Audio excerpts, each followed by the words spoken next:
Nations are defined by the people who live in them. That is the most basic of all observations about the world. China is different from Barbados, and not just because of geography. Austria and Zimbabwe are both landlocked countries in the middle of large continents, but they are not the same. That's because their populations are different. If you have a country brimming with people who work hard, believe in Christianity and Western standards of fairness, and are willing therefore to settle their differences without violence, you will likely have a peaceful, prosperous nation. You will have Sweden 50 years ago, before millions of non-Swedes arrived. If, by contrast, you have a nation full of people, however friendly and cheerful they may be, who don't believe in any of that, who embrace tribalism rather than universal principles of justice, who think 40 hours a week is too much for a man to work, and who, for whatever reason, have low impulse control, then you will get a place like Congo, a country that has remained in a state of perpetual civil war since before most Americans were born. It's that simple. There's a reason the German sections of southern Brazil are affluent and orderly, while Amazonia is not. It's because of the people. This is obvious. No honest person denies it or has ever denied it. But in this moment of national madness that has gripped the United States, our leaders are pretending that none of it is true, although of course they know perfectly well that it is true. The result is a country, our country, that is changing faster than it ever has, but not through democratic means. Instead, by force, through waves of mass immigration that not a single American voted for. What's happening is a crime. It violates both federal law and the core precept of democracy, which is that citizens get to govern their own countries. This is election rigging on a mass scale, and it's fueled by anti-white racial hostility. That is not a guess. The people doing it say so out loud. They brag about it. They are criminals. They must be punished for what they have done. In the meantime, it's worth knowing exactly what they are doing. This was the scene at the so-called border at El Paso, Texas the other day.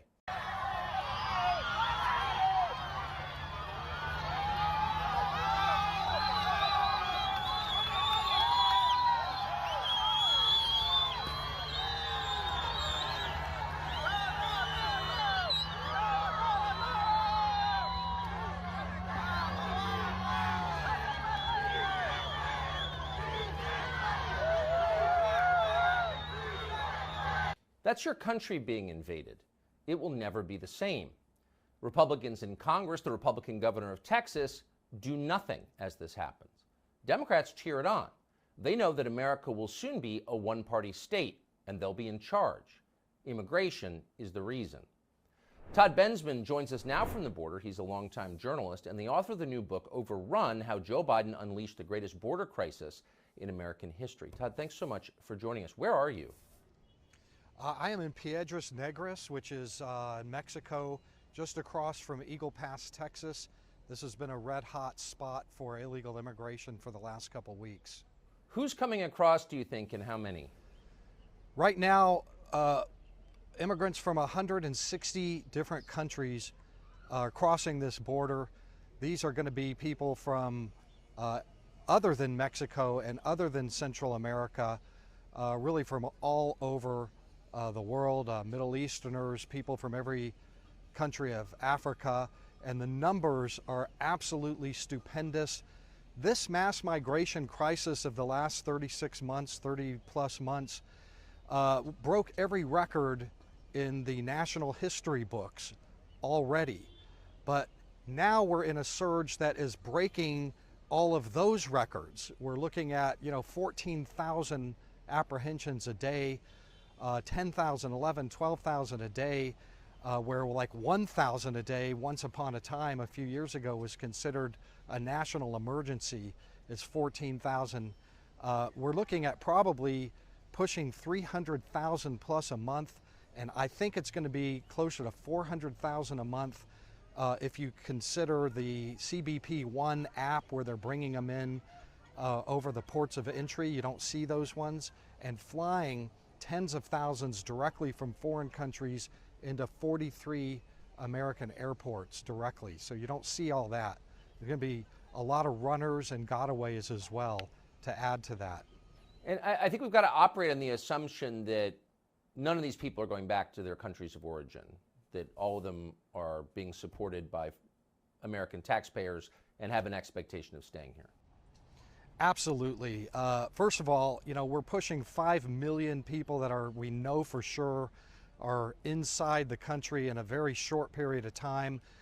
Just the logistics of trying to track down everybody and execute deportation orders, and it's just they're just going to, your odds if you're an individual immigrant who crossed in and stayed in are just phenomenal that you can just disappear into the ether of the country.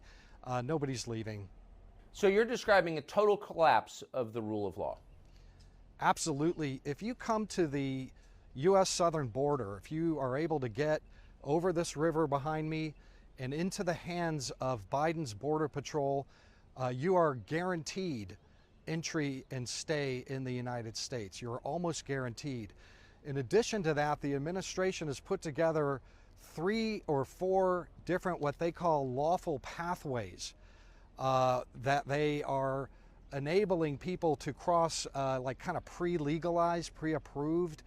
They just kind of came up with this off the top of their heads, but like hundreds of thousands of foreign nationals are entering that way.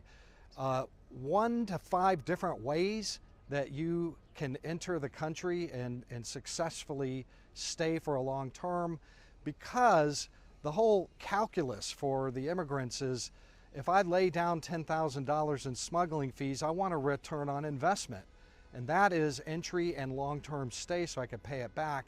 And that is guaranteed right now. So Honduran villages are emptying out.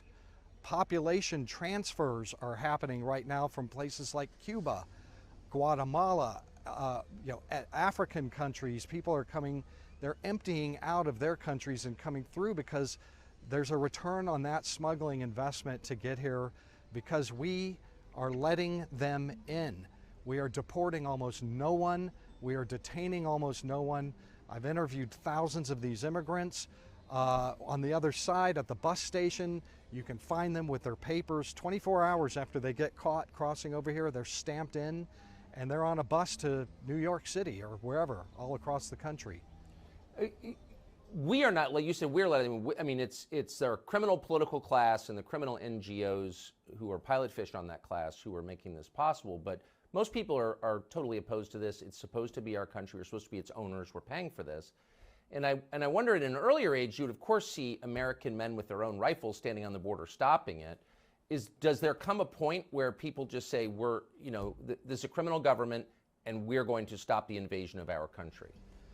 I mean, listen, ultimately this is an electoral issue. This is going to come down to the 2024 election.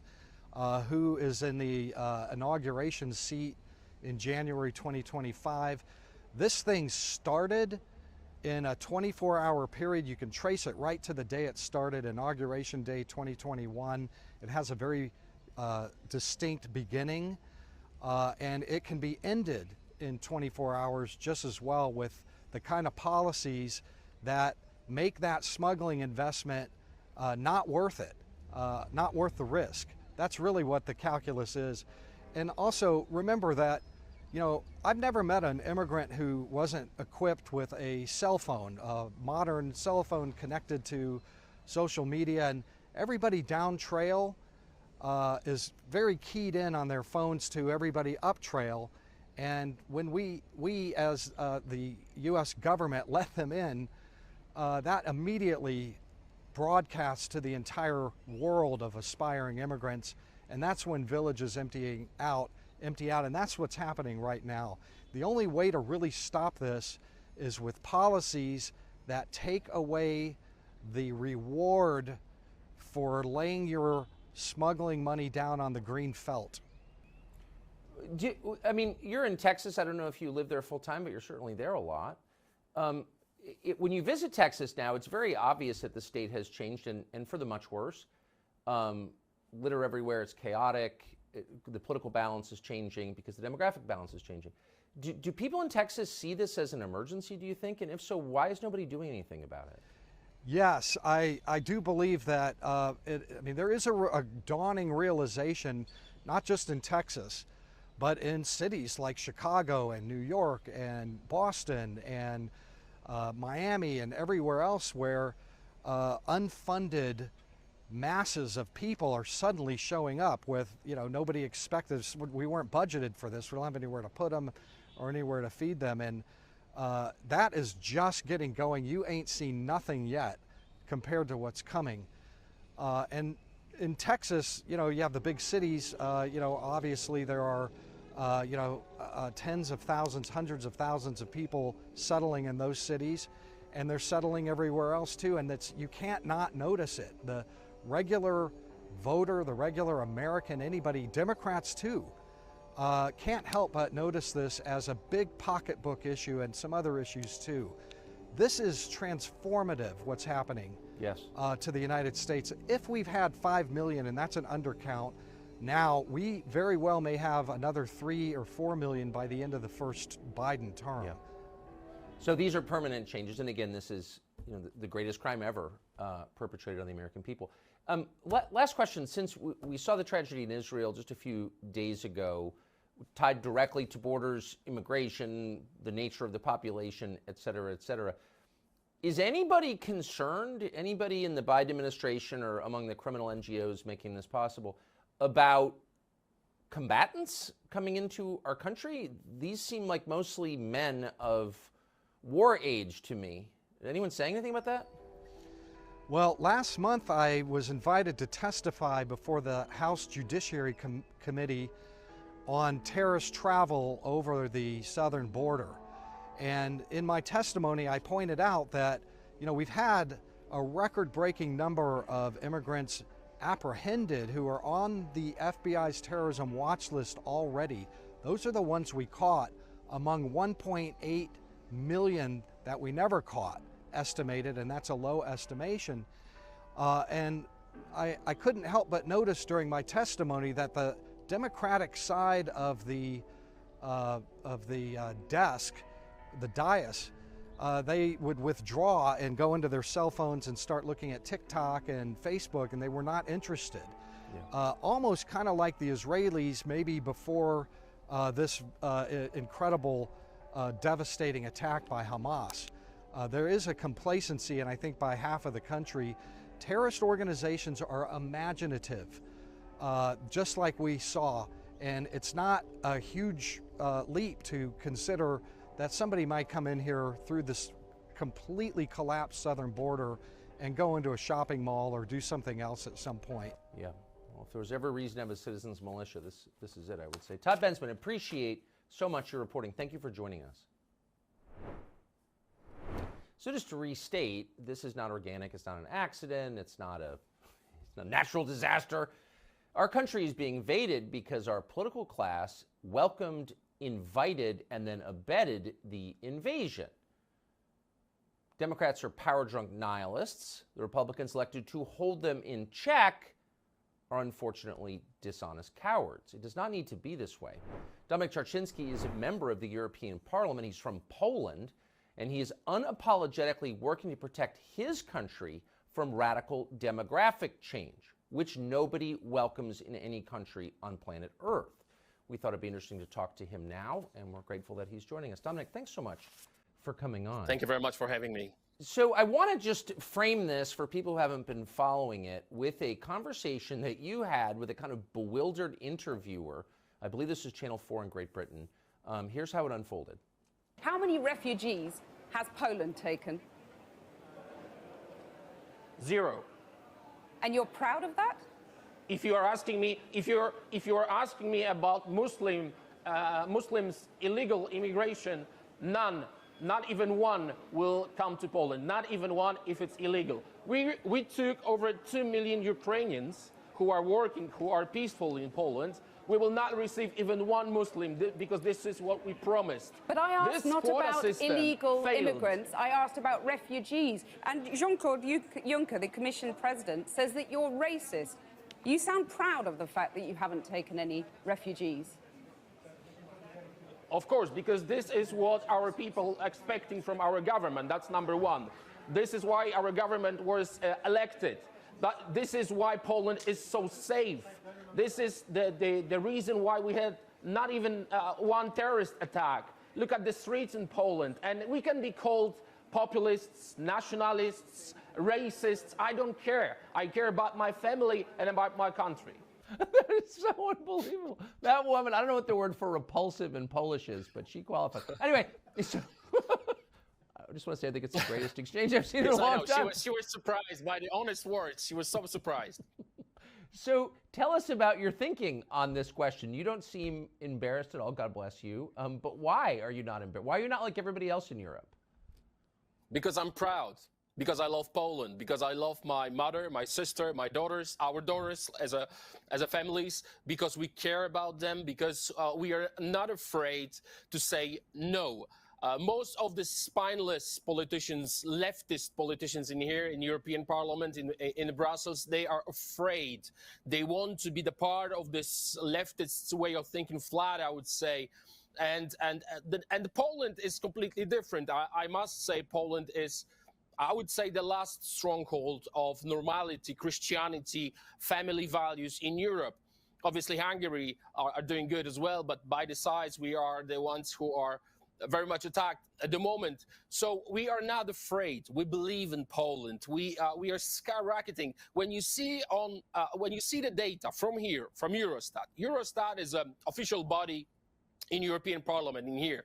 By the Eurostat, Poland is the safest country in Europe. And the question is why? Never changed since we took power. Since 2015, there is a very, very simple policy: zero illegal migration, which means zero terrorist attacks. Poland is the only country in Europe without terror attack. We don't have stabbings, we don't have rapes in parks, we don't have all this rubbish in Poland. Why? Because we are very, very strict on migration. As a lawyer, I was listening to your conversation. As a lawyer, I'm doing my PhD on international law and human rights. I must confirm they are not refugees. They are illegal migrants committing crime. They are criminals. They should be sent back, punished, and then sent back from wherever they came from. So people are afraid to say obvious facts, and we are not afraid. That's why we are so successful. Again, Eurostat, the lowest unemployment, the highest GDP growth. We are just booming. And the most important, one of the lowest debts in Poland, public debts. But the most important thing is zero illegal migration equals zero terror attacks. The safest place in Europe, Poland. That is why I've got this motto in here: be like Poland. I don't know if you can see it. That's my personal motto, because I'm so proud. I'm so proud of Poland. Look at the data and then answer yourself. Do you want to be like Poland, or you want to be like, unfortunately, some borders in Europe and in the United States? And I must say, President Trump was right about the wall.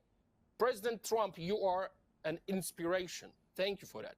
We built the wall, and no one is able to come to Poland. Wall is the part of our safety. So President Trump was right, but most of these leftists are too low to say, yes, he was right. They would never admit it because they are wrong. So that's very simple. That's a common sense. That's nothing unusual for us, for Polish, to be brave, to believe in our own nation, to love our families, to take care about our families and our country, and then think about someone else. That's so simple. It is so simple, but I asked you, why do you have this attitude that is unknown in the rest of the West? And you said, because I'm proud to be Polish. I have self-respect. I love my country. Yes. Is it no country in Europe, maybe in the world, suffered more than Poland did over the last 100 years from every direction, crushed, its population massacred? Why have the Poles emerged? Did they emerge from the 20th century with their self-respect intact, whereas Great Britain, obviously Germany, all of Western Europe, they hated themselves by the end, but the Poles didn't. Why? Because we suffered so much. You have to remember that Poland did not exist for 123 years. Yes. We were, because of the partitions, 123 years non-existence on the map, and our nation survived. Not only that, as you know, we were attacked on 1st of September 1939 by Germany. Yes. That's how the war started. Then 16 days later, on 17th, the same month, Russians attacked. And we were occupied after the war for 70 years by the Soviets. So we had to, once we freed our nation from the communism, we knew what the freedom is. We understood much better than others what it means to give up your freedom, to give up your land, to give up your culture. And now we are so homogenic society. We love it. We love our culture. We love our language. We love our food. We love our family values. We love everything what is about Poland because this is our land. No one is taking it from us anymore, and no one will ever take anything from that. That's why we don't want any Wahhabists in Poland. They will not be let in. We don't want any jihadists. We don't want any Hamas supporters in Poland or Hamas members. We know they're going to try to move throughout the world. So, as I said previously, and I keep repeating for years, not even one will come to Poland ever. I'm going to join you in Warsaw for dinner at some point. I can't control myself. Last question. I'm going to. So last question. What advice would you, so in the United States, I know you're familiar with our system, but we have the Democratic Party effectively in charge of the government, but also industry runs our economy, unfortunately. And then we have this thing called the Republican Party, which is elected to push back and kind of keep them from going totally insane. They haven't done that because they're cowards. That's my view. What advice would you give Republican lawmakers now, a year out from an election, on this question of immigration? Be brave or you will not exist. Be brave. Believe in what you think. Believe in your values. Believe in family. Don't talk about it. Do it. As I said, President Trump built the wall. Poland built the wall. We are safe. It's so simple. You have to believe in yourself and be strong. This is war. This is not a joke. This is war. Actually, what is happening at the border is a hybrid war. And the war needs soldiers. So behave like a man, be a soldier, be responsible, and fight. Then you have a chance to win. Dominic Czarczynski, that was an inspiring conversation, and I'm grateful that you joined us today. Thank you so much. I will see you Thank again. you very much for having me. Thank you. Thank you.